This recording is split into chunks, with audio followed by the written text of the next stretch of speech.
Hi, it's Jason from Fraser Valley Rose Farm. A couple months ago, I planted this red flowering hawthorn in the garden. I did it in the fall so it would have time during this cool, moist weather to develop good roots before we get into winter. I'm taking a pause in planting now because there's just too much freezing weather that we expect over the next couple of months, but then I'll get right back into it in spring. So it's a good time to review planting instructions, and this planting tag that came with it is a good example of what's wrong with modern planting instructions. It talks about doing a big, wide, and deep hole and putting in a ton of amendments and backfilling that into the base of the plant. I think it is just wrong advice, and let's talk about in this video why I think that advice is wrong and what's a better way to plant your trees, shrubs, and perennials, those things that will make up the backbone of your garden.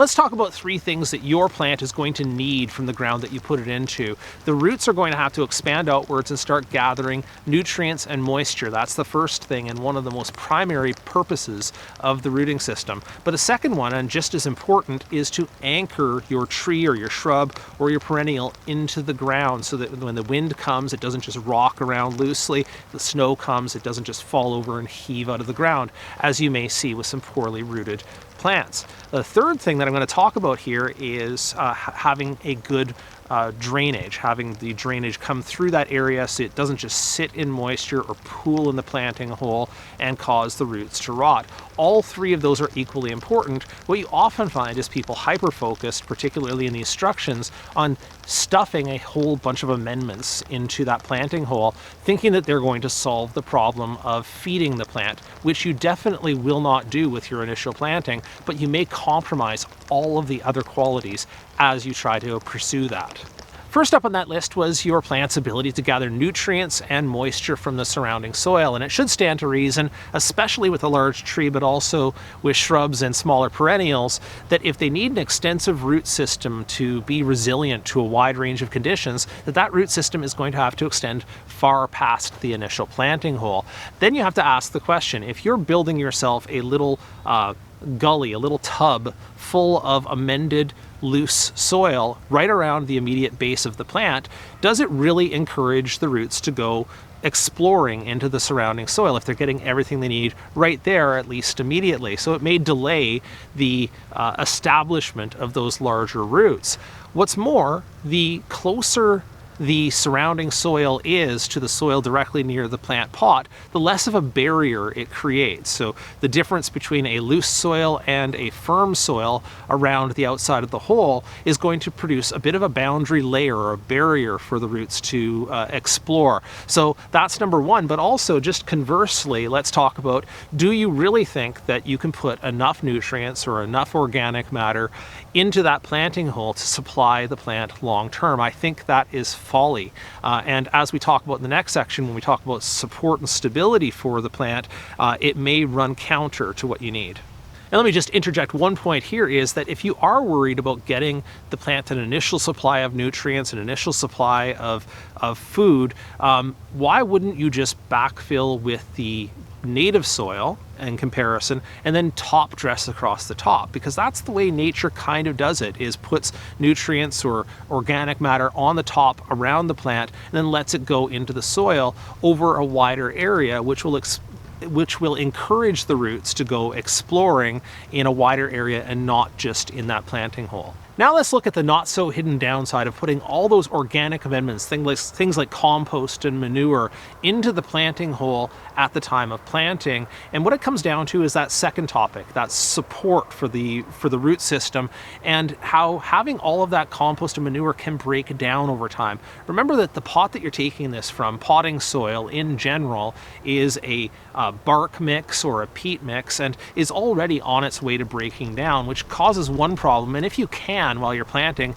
you should be trying to take apart that root system, loosen it out, shaking off that extra soil, or if you have time, even rinsing off the extra soil is a good idea, because you really don't want that material in there taking up space in the planting hole that will eventually disintegrate to almost nothing.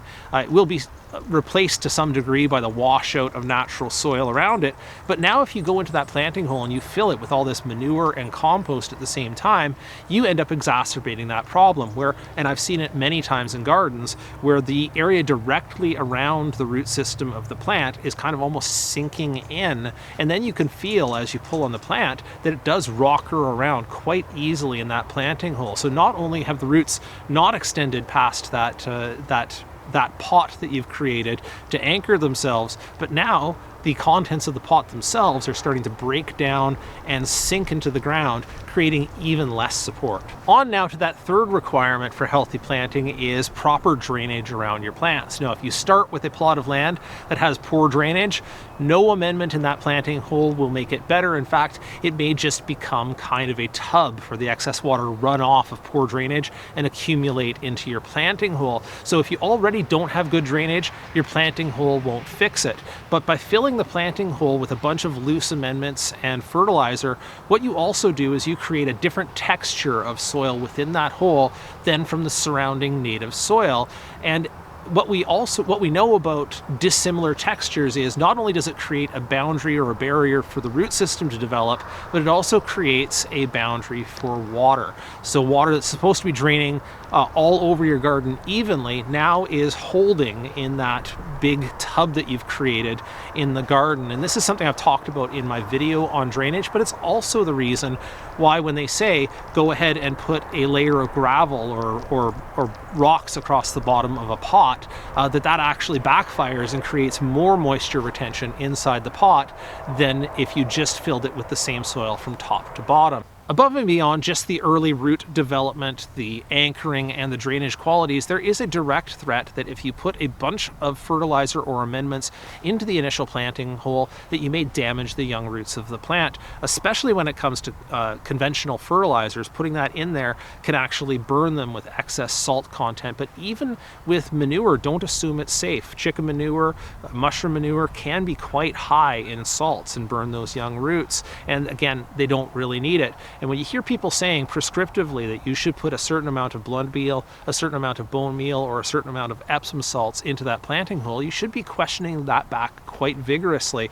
How would they know how much phosphorus needs to go into your soil? How would they know how much magnesium needs to go in your soil? If you haven't done a soil test for your own soil, certainly they have not either. So those blanket statements can be misleading and actually harmful over the length of time, locking out other nutrients or building up an excess.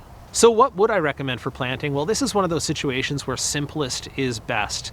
Take the potted plant that you're about to put in the ground, remove it from the pot, and try to tease away some of that soil and the roots apart. Rinse it if you have time so you can get down to as close as you can to the just the root system, again, without damaging it too much. A lot of handling or a lot of pulling it apart isn't really necessary as far as I'm concerned.